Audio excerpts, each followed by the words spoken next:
નવા વર્ષથી ટ્રાફિકને લઈ સુરત પોલીસની સખ્તાઈ.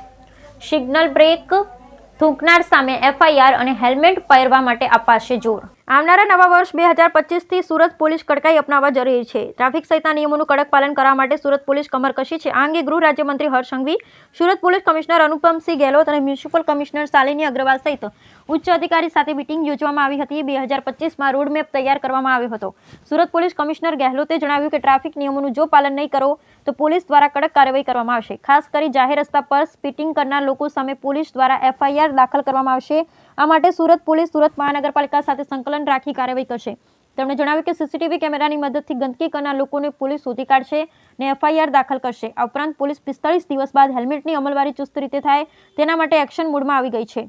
45 દિવસ સુધી વાહન ચાલકોને હેલ્મેટ પહેરવા માટે અપીલ કરવામાં આવશે. શાળા, કોલેજ સહિત સંસ્થામાં હેલ્મેટ અંગે જાગૃતિ અભિયાન ચલાવવામાં આવશે. તેમ વધુમાં જણાવ્યું હતું કે 45 દિવસ બાદ હેલ્મેટ ન પહેરનારા વાહન ચાલકો સામે ચુસ્ત અમલવારી સાથે કડક કાર્યવાહી કરવામાં આવશે. જ્યારે ટ્રાફિક સિગ્નલ તોડનારા લોકો સામે પણ એફઆઈઆર દાખલ કરવા માટે તૈયારી કરવામાં આવી રહી છે.